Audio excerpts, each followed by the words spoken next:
How are you doing? I hope you have something yummy to drink or to eat, or you have a cat or like salamander or something to snuggle up with, because I'm doing a book tag today. I never do book tags on my channel. I believe this is the only one that I ever do, and it will continue to be the only one that I ever do because this is the mid-year book freakout tag. I love having these because I think this is my fourth one now. Third or fourth one? My fourth one, which is crazy. I love going back and seeing like the highlights from my year. It's such a fun little time capsule, and here's just another edition of this tag. So I will leave the original creators the questions down below. Please feel free to answer any of the questions that call out to you, because I am honestly more curious in your reading life than mine, let's be honest. I do want to just tell you like my reading stats so far this year. So I believe my reading goal on Goodreads, I think, is to read 120 books. So far this year I have read 67. I've read 67 books out of 120, so I am 56% through the challenge so far. I do want to say, especially because the first question is like, what is your favorite book of the year? I haven't really had too many 5-star reads this year. It's been pretty slim pickings, and like maybe that's just how it goes. As you read more and more books, it gets harder and harder to find ones that really stand out to you, because my standards are pretty high. But we still have a whole half year left to find some more 5-star books, so let's just get started. The first question is, what is the best book you have read so far in 2023? There were a couple options, but the one hands down that just, I don't know, it's just the book that fills me and filled me with the most joy, the most yearning for life, wanting to go out there and live. It was the book that I never wanted to come out of. I wanted to go on for literally forever, so it has to take this place. It's Dance, Dance, Dance. It's Dance, Dance, Dance by Haruki Murakami. Murakami has been a favorite author for a really long time, but this one was just so special to me. It follows a protagonist who is pretty similar to a lot of Murakami's protagonists. He's in his middle age, he's divorced, he's lost, he's working a job that he really has no passion for. He's just kind of going through life, letting life happen to him, not letting life come from him. And this changes when like he starts to have these dreams or starts to hear voices of someone calling out to him from the depth of this hotel called the Dolphin Hotel. Dance, Dance, Dance is also the last book in Murakami's The Rat Cycle, so you can read them out of order. I honestly wouldn't really recommend doing that, especially with A Wild Sheep Chase and Dance, Dance, Dance. Just read those two, honestly, and you'll be all set. But he's like, I'm gonna kind of put my job on hold and I'm gonna go see this person from my past who is calling out to me from this hotel. Dance, Dance, Dance was even like more special to me, that much more interesting. I really got so much out of it because I am doing a huge half of my thesis on Dance, Dance, Dance. I'm currently doing my final year thesis for my English degree, and my thesis is all about hotels, transients, and trauma in Dance, Dance, Dance. And here it is. Good Morning Midnight by Jean Rhys, 2 books that center a lot around hotels.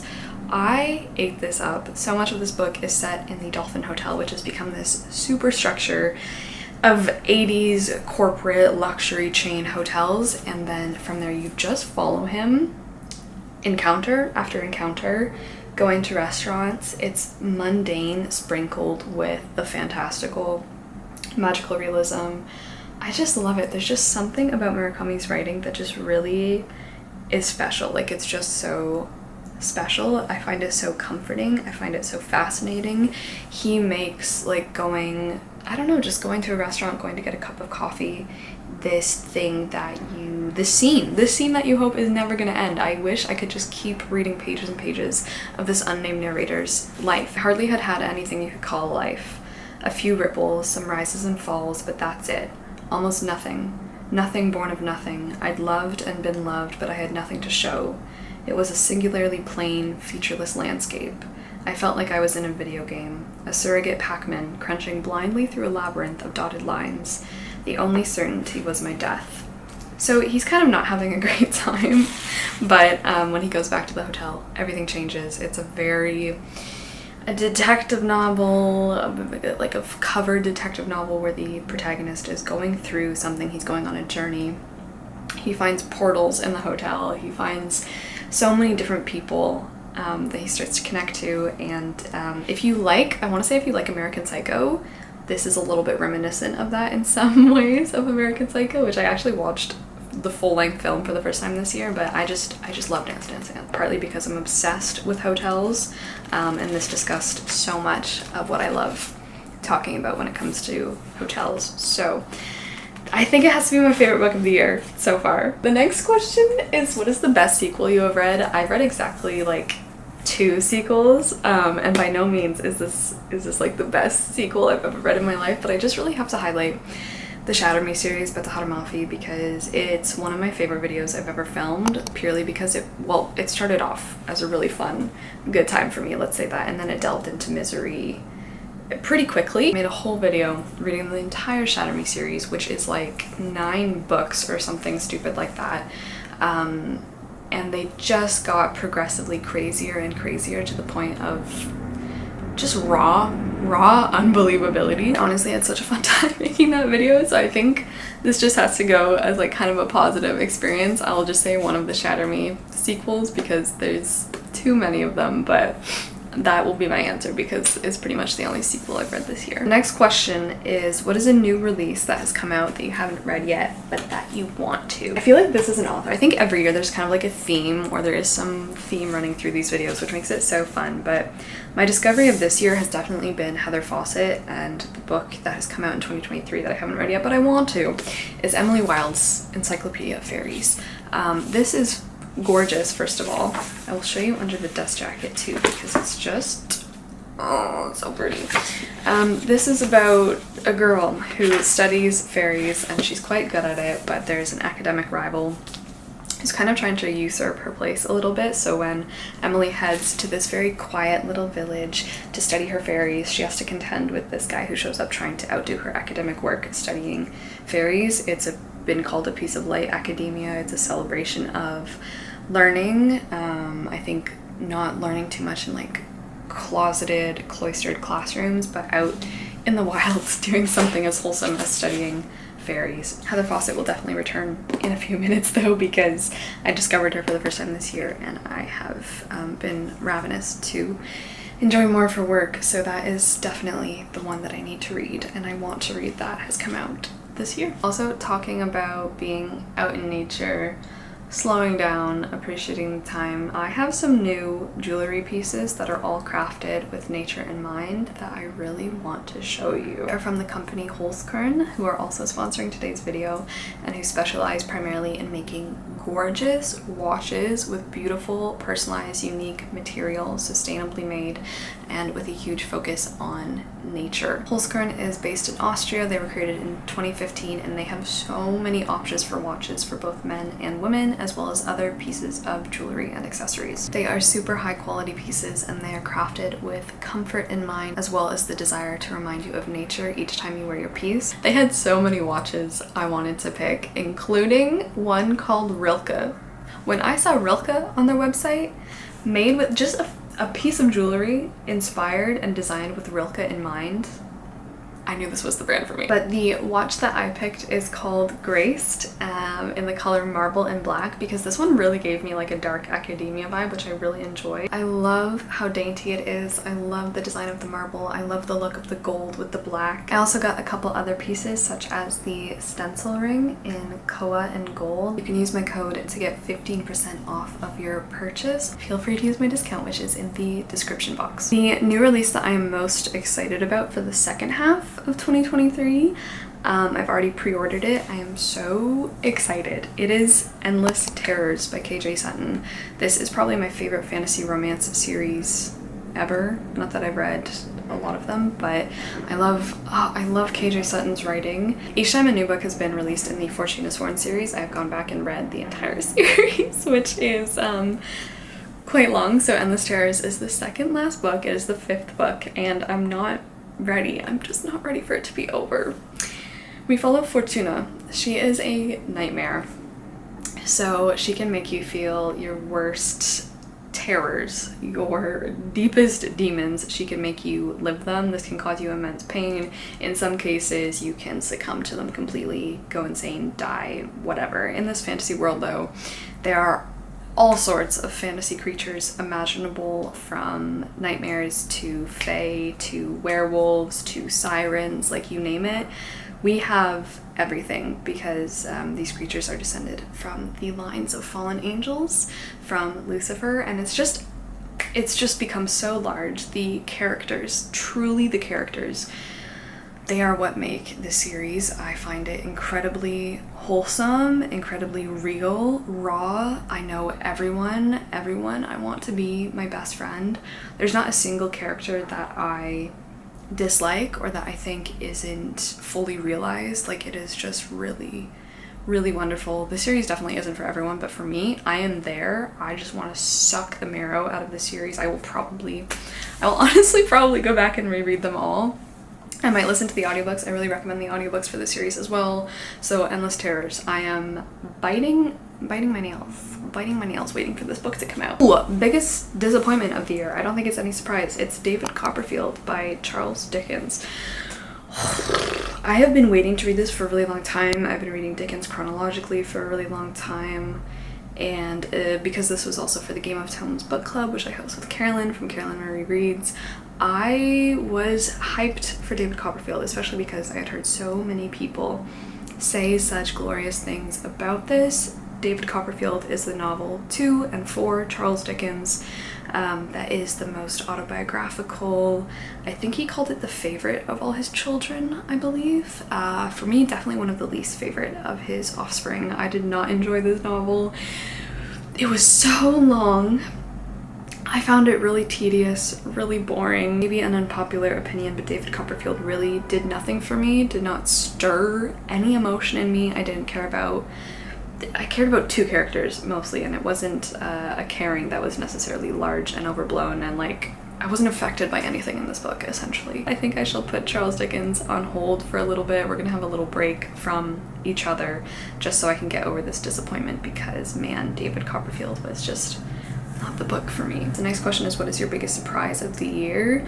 This one I think is gonna go to Dreams Lie Beneath by Rebecca Ross.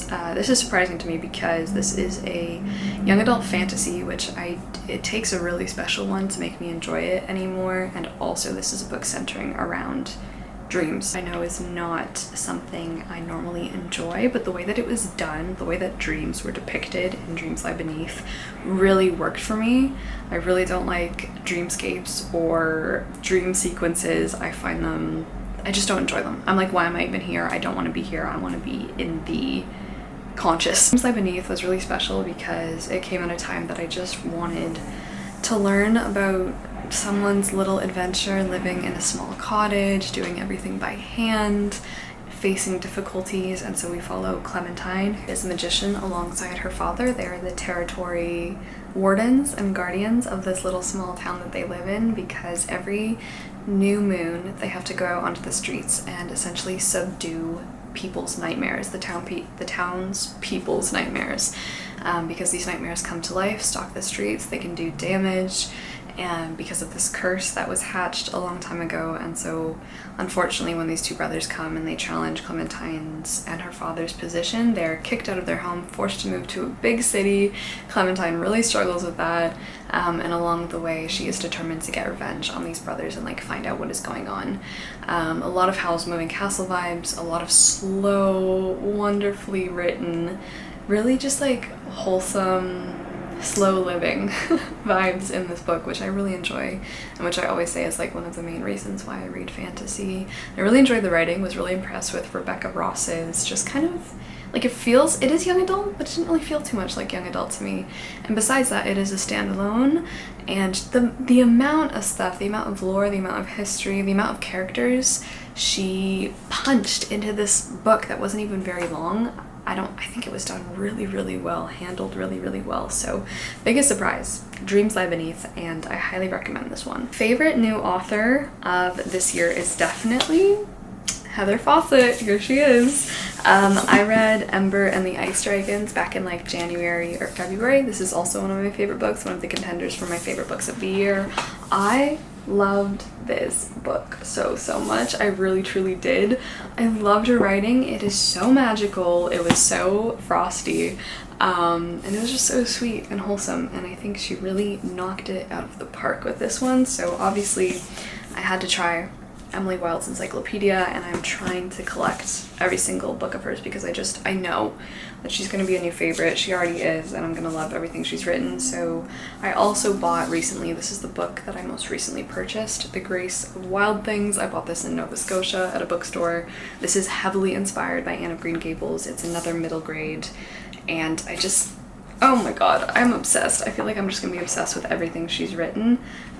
This one follows this young girl who becomes an apprentice to a witch, and they are gorgeous, truly gorgeous inside and out, and I just can't wait to collect like the rest of her backlog. It felt like a year where I really needed an author like this to come around, like it just happy, wholesome, magical, remind me of the joys of living and life and magic. So she came at the perfect time. Okay, the next question is, who is your new bookish crush of the year? I'm gonna get some weird looks. I'm sorry. I'm just gonna say Richard III. From Richard III. I know. Questionable. I understand. I think the weight of my heart is language, the way that it is used and abused and twisted and turned. The next question, quite similar, is who is your new favorite character that you found this year? It has to be Grendel from Grendel by John Gardner. This is also one of my favorite books of the year so far. I've been meaning to read this for a really long time. I gave this 5 stars. Grendel. Ugh, Grendel. This is a retelling of Beowulf, and if you don't know, Grendel is the villain in Beowulf. Is he though? Is he? He is hunted, abhorred, hated. He is an outcast, an exile, a descendant of Cain, cursed by God, anathema. He is just on the fringes of society. So John Gardner really gorgeously chronicles Grendel's discovery of life, of the people of Hrothgar's court, of Beowulf himself, the hero, and it's just so sad. This really made my chest resound in a very painful way. I just felt so much for Grendel. I really adored him. I really related to a lot of his philosophy and what he had to say. The dragon in John Gardner's Grendel is also probably a new favorite character. I just love characters who have philosophical discussions with each other. Yeah, and just Grendel's realization of how their society works, of how the Dane society works, and everything he says about it, everything he comes to realize. He's just such a tragic, beautiful, heartfelt character, and I just really loved him.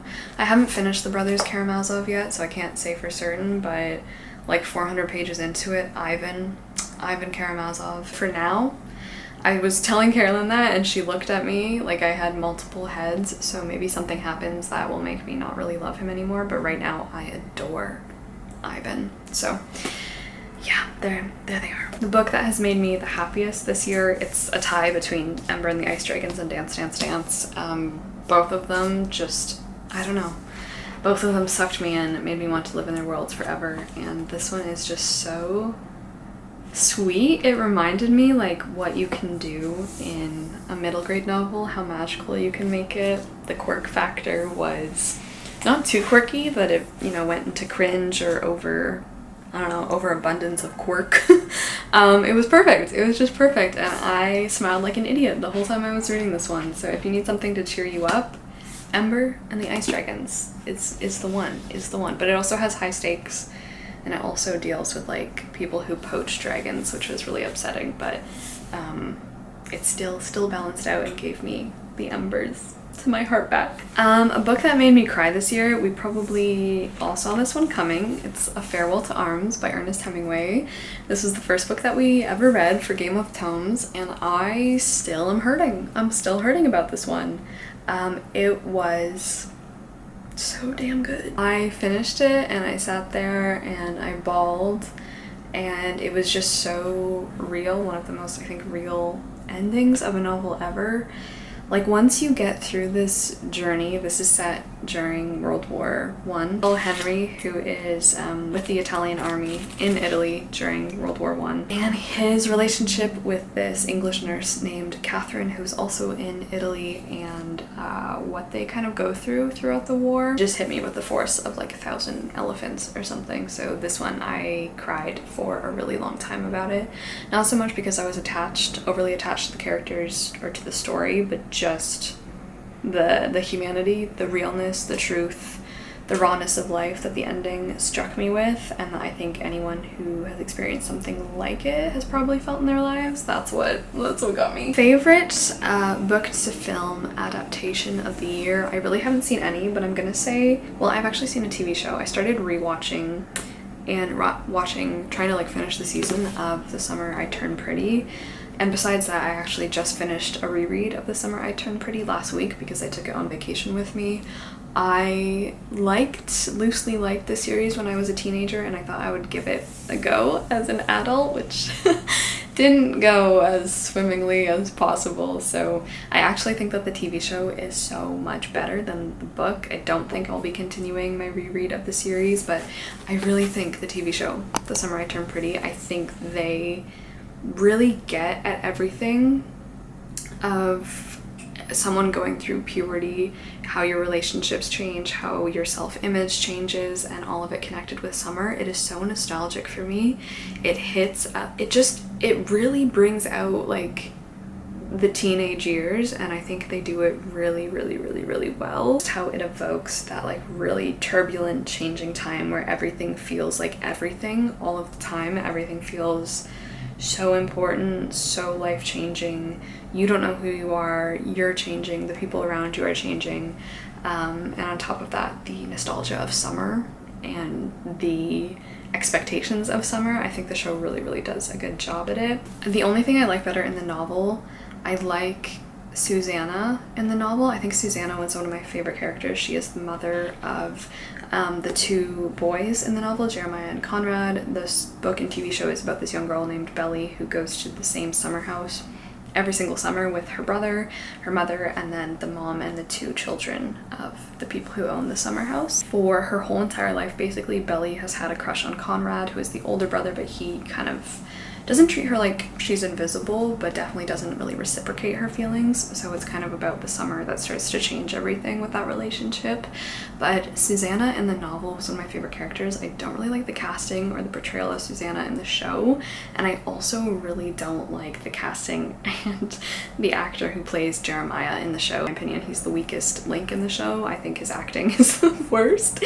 And I don't think he totally gets at the essence of Jeremiah from the novel. So Jeremiah and Susanna, I prefer them in the novel, but everything else about the TV show is so much better. The most beautiful book I've bought this year is probably this one.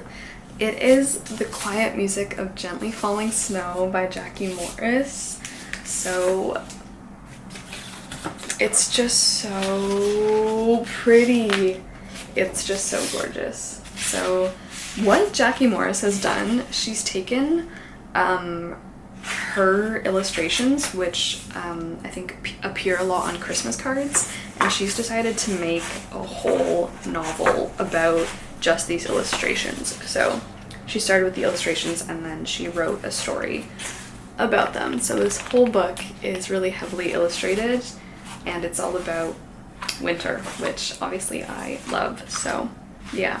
It's just so gorgeous, so probably this one. Then finally, what is your TBR for the rest of the year? So like I said, I really want to find some more 5-star reads, so I've pulled out a bunch of books from my shelves that are like 5-star predictions for me, so hoping I can get to maybe all of these and hopefully find some more like 5-star reads that are going to appear on my favorite books of 2023. So first up, If on a Winter's Night, A Traveler by Italo Calvino. I have been meaning to get to this for forever. It sounds exactly like everything. That would be everything to me. We also have A Living Soul by P.C. Jersild. This was a gift. Thank you so much. This is a Swedish novel about a brain. About a brain kept in a floating jar. I think that scientists are like conducting experiments on, but the brain like speaks and has a consciousness. So I think it's set from the brain's point of view. very excited. I also have Under the Glacier by Halldór Laxness. This one I bought in Iceland, and it just sounds really fun because it's about this pretty remote group of people living under the gaze of this glacier and what's kind of going on in their society, because things are kind of going off the rails. They've decided to live quite differently from the rest of the people in Iceland, and I'm really excited. So, and there's glacier and snow. So I also have How Do You Live by Genzaburo Yoshino. If you don't know, first of all, I really want to read this one because Studio Ghibli, Miyazaki came out of retirement. This is going to be, I think, his last film that he's making, that he's directing. There is basically no advertisement. There's like no press about it, no media. It's just going to drop. But it is based on this novel called How Do You Live? This is also a gorgeous copy. The streets of Tokyo swarm below 15-year-old Copper as he gazes out into the city of his childhood. Struck by the thought of the infinite people whose lives play out alongside his own, he begins to wonder, how do you live? And then the last one I pulled is Earth Eater by Dolores Reyes. This one I am very interested in because it is about a woman who eats dirt. Rebecca is one of my favorite characters from 100 Years of Solitude. She has something similar going on, but this one is set in an unnamed slum in Argentina where a young woman can't stop eating earth. I don't know if it's part of the reason why she does this, but eating earth gives her visions, and I think can help her predict the future of the people around her, so people come to her for visions. So that is the last 5-star prediction so far. So that is my mid-year book freakout tag. Thank you for coming along. Please, like I said, please fill out any of these questions below, or all of them. Just copy and paste all of them. That would be amazing. Or if you have a YouTube channel and you post anything, let me know because I will be there watching. Again, a big thank you to Holzkern for sponsoring my video and sending over some gorgeous, gorgeous pieces. The links are in the description. I will see you very soon in my next video. I love you guys so much. Ciao.